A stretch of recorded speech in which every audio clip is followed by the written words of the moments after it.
So my name is Rick Sproal. I'm a social entrepreneur, I'm a social worker, a community development worker, and a business manager. And I undertook my fellowship in 2019. So just before the pandemic, I was lucky enough to be able to fly to Africa, which I'll talk about in more detail as we go. At the time of my fellowship, I was working for Wollongongidge Aboriginal Cooperative. I finished up at Wollongongidge at the end of January this year. Back in 2019, my role at Wollongongidge was a community development officer, specialising and focusing on our social enterprises. We were invited to undertake the fellowship being an Indigenous organisation, which we were certainly very grateful for. And just a bit of background on what Wollongongidge is and who Wollongongidge is. So Wollongongidge is an Aboriginal cooperative that is one of the few Aboriginal cooperatives in the state that is still running after the closure of the Community Development Enterprise Program. So we're a little bit different to most Aboriginal cooperatives in the sense that we focus very strongly on enterprise as a cornerstone of alleviating disadvantage and getting good outcomes within the Indigenous community. So Wollongongidge runs a number of different social enterprises. We have a tourist venture or tourism venture at the Tower Hill State Game Reserve. We have a native plant nursery. At the time of my fellowship, I was beginning to launch a bush food enterprise, which was a big catalyst for undertaking the fellowship. I undertook my fellowship in 2019 and I travelled to the Social Enterprise World Forum in Addis Ababa in Ethiopia. This was quite a big event for me. I'd never travelled internationally, and the furthest I had travelled was Brisbane. So going from that kind of travel to all the way to Addis Ababa in Ethiopia was certainly mind-blowing. But at the time, the reason that we chose to look at social enterprise and chose to travel over to Ethiopia was due to our own, I guess, struggles in putting together our social enterprises at Wollongongidge, and my work in trying to understand social enterprise was a fairly new area to me, for me, at that particular point. And the reason we wanted to go and focus on developing nations and social enterprise was there was a couple of different areas. And the first big area is it was very apparent to myself and those I was working with that within Australia, social enterprise really does lack a good, solid definition. Australia was, the second social enterprise in the world started in Australia. So we certainly have a really strong background in social enterprise. However, despite that, there was that lack of agreement or understanding over the definition. And there was and still is a lack of meaningful support for social enterprise in regional areas. Within the first half a day of the forum, I was met with some pretty profound reflections and some pretty deep insights into myself. So I become a social worker. I've been a social worker for 16 years, and I become a social worker because as a young person, I freaked out about climate change. I fell down the climate change rabbit hole. The world was doomed. We're all going to die. It was bad. And through that process, I realized that this was an area that I had to work, that I needed to work in, because it was the most important and is still the most important thing that humanity faces. And at that time, I don't have a particular brain for natural sciences and environmental science and stuff like that, but I do have good emotional intelligence, and I've got good people skills. So I made that decision early on that in order to help with climate change, and I identified pretty early on that climate change really is a human problem, that I would work in the human industry, that there was going to be, that climate change was going to bring about a lot of disadvantage, and there needed to be people to help alleviate that. And within the first 10 minutes of the opening talk at the forum by the British Lord Victor Adewale, and I may be pronouncing that incorrectly, he he brought that sentiment to the forefront of my mind.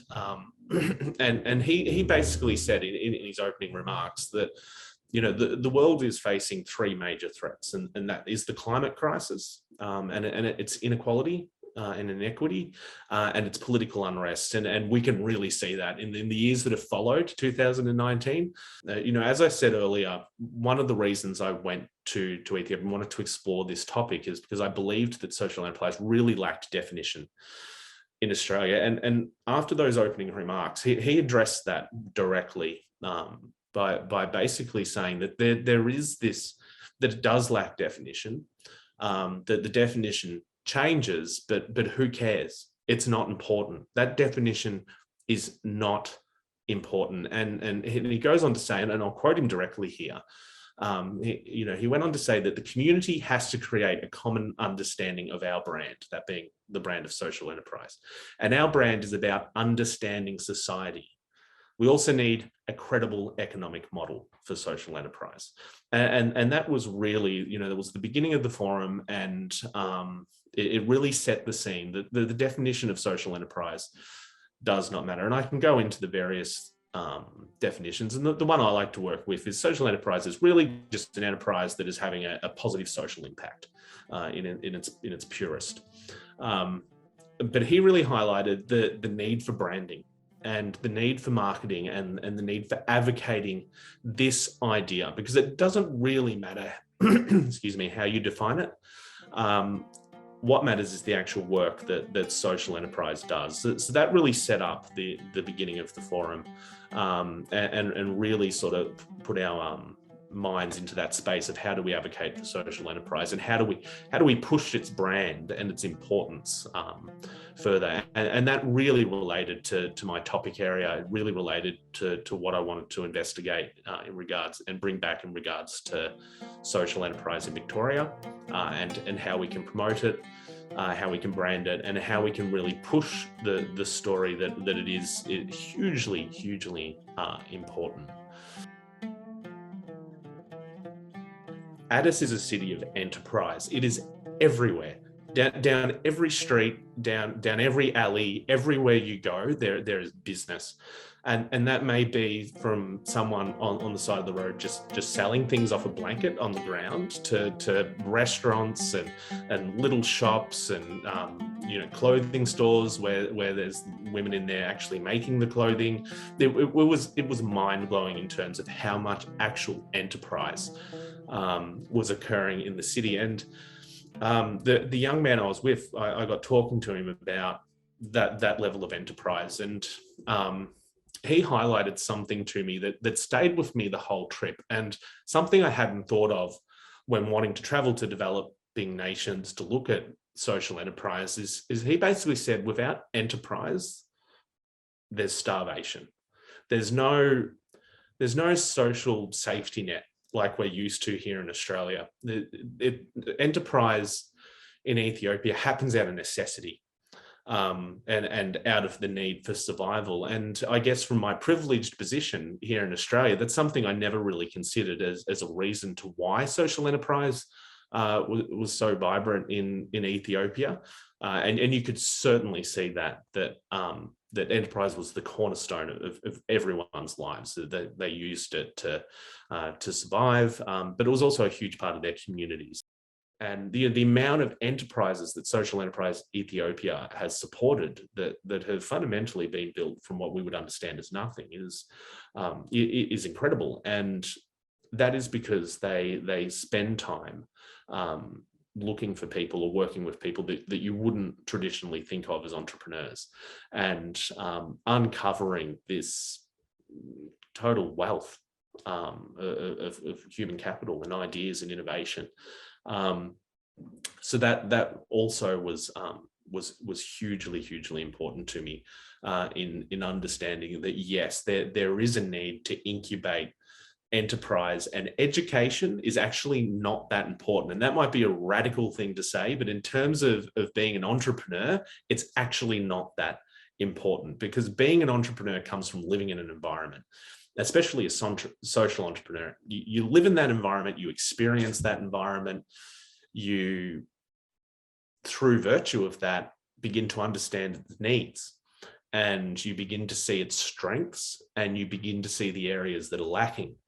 And within our disadvantaged communities, you know, these community members are in these communities, they understand them better than anyone else, so that they understand the needs in the market, and they understand how to actually affect change within these communities.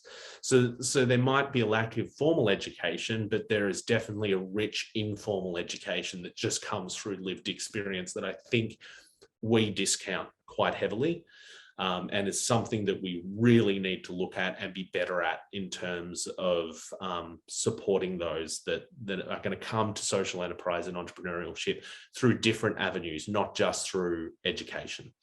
And social enterprise Ethiopia really, really showed that to me, that it's not important. That humans have a natural capacity, and I guess Addis just showed this to me. Humans have a natural capacity for enterprise. That it's what we do, and we need to foster that. And by putting barriers in front of that, saying we need to have certain levels of education and we need to be working in university models, it's discounting a huge part of our society. So that again was hugely important to me. And at the biggest message that was betrayed was the need for more funds. You know, I'm constantly saying here in Victoria, we need more financial support for social enterprise startup, but this is not just a Victorian problem. This is everywhere. This is everyone from California to Kenya, speaking about the needs, the need for funds, basically. And, you know, another big question that came up throughout the forum is, and it's something we certainly had to tackle at work, is how do you balance building an enterprise that is profitable against an enterprise that part of its output is social impact? Because quite often creating social impact is expensive or creates other financial difficulties in the enterprise, whether that's because you've got labor that is being spent on you know, the direct impact and not necessarily the running of that business, or because you're working in an area that is new, or because you're working with a cohort that maybe haven't worked before. Like it's really difficult to balance that that need for profit and the need for social impact. And there was no clear answers on how to do that throughout the forum. And it was definitely probably the main question that everyone was tackling with is how do we undertake this balancing act? And one of the things I found is those enterprises that were very successful, those social enterprises that were very successful, they had amazing products.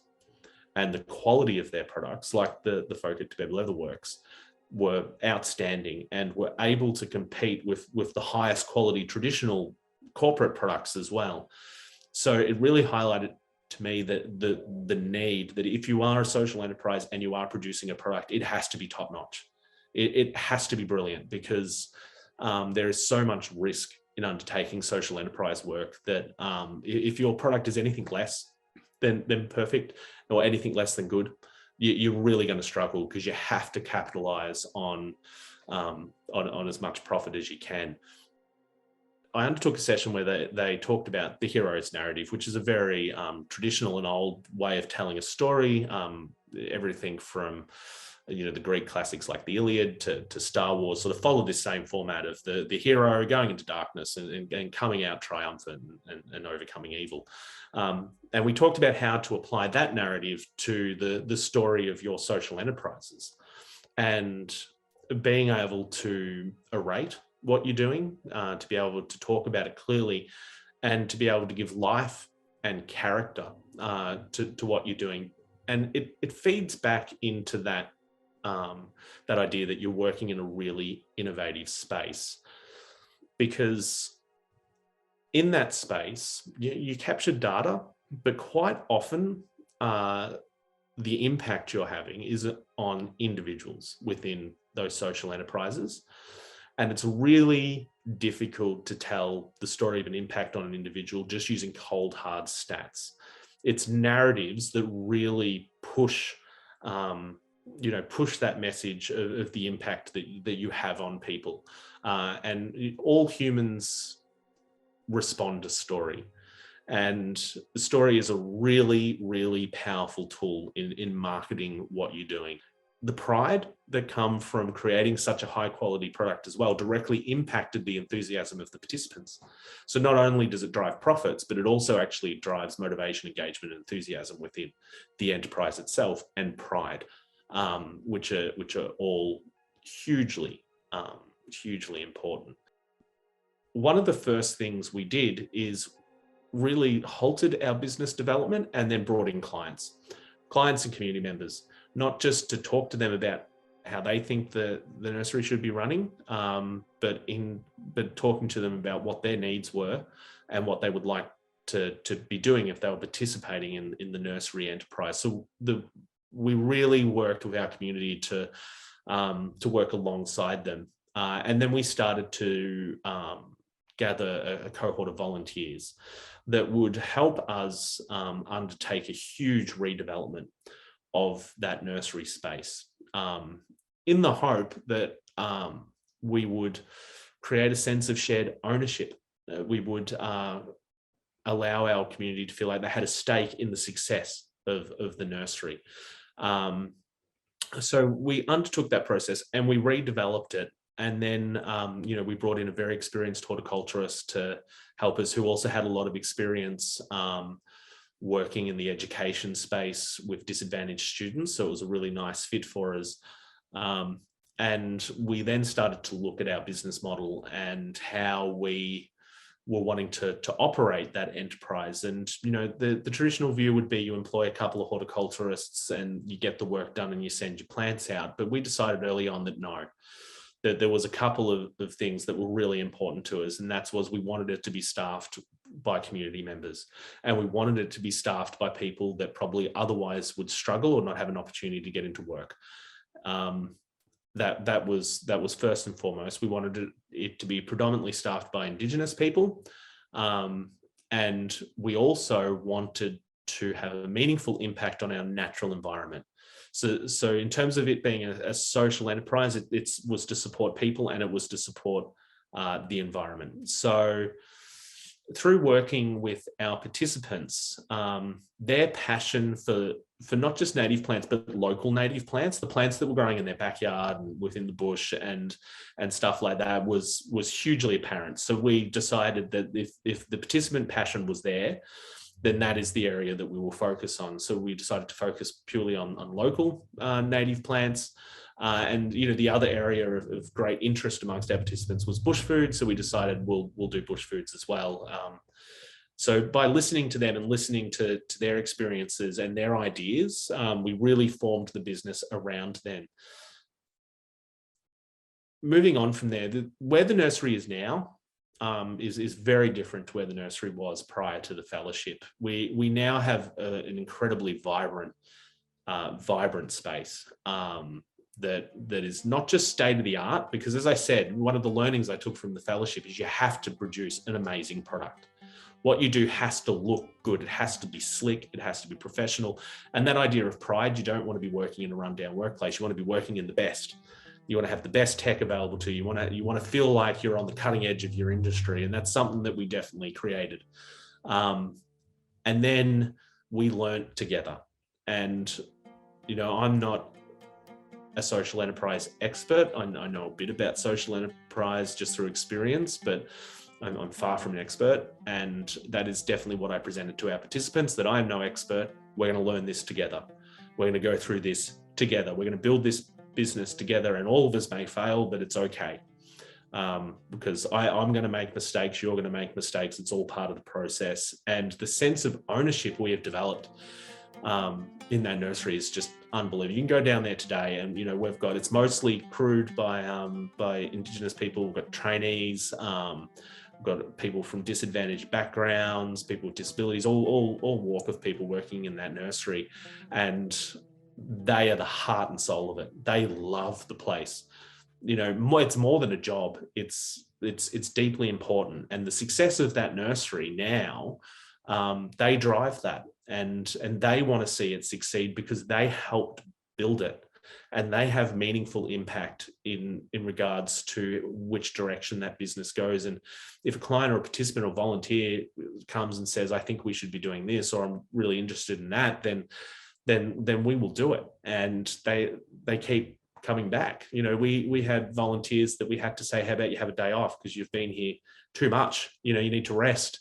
So that sense of ownership was huge in the success of that particular social enterprise. And then on top of that, the quality of plants that we were producing, because it was so important that we had a really high quality product, you know, and we do produce a really high quality product. And the pride in our workers, when people come and pick up plants and they're like, wow, you know, these are beautiful. And we have other nursery people come into the nursery and go, look at what you're doing. Or, you know, land care coming in saying your plants are the best, you know, the best we've got, and the survivability is fantastic. You know, you can see the pride within our participants. And then not only that, you drive around with our clients and participants, and you know, we continue working with them to alleviate the pressures in their life, but they see their plants planted in the natural environment. They go, oh, I grew all them that are now growing down at the beach, or that have gone back into Tower Hill, or forming a shelter belt on the highway on someone's farm. It's just suddenly their connection with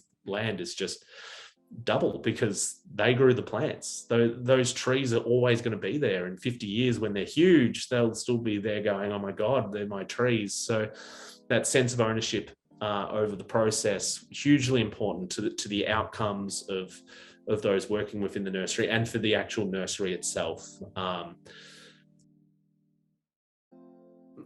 guess the biggest thing is the advocacy I've been able to undertake as well in regard to social enterprise.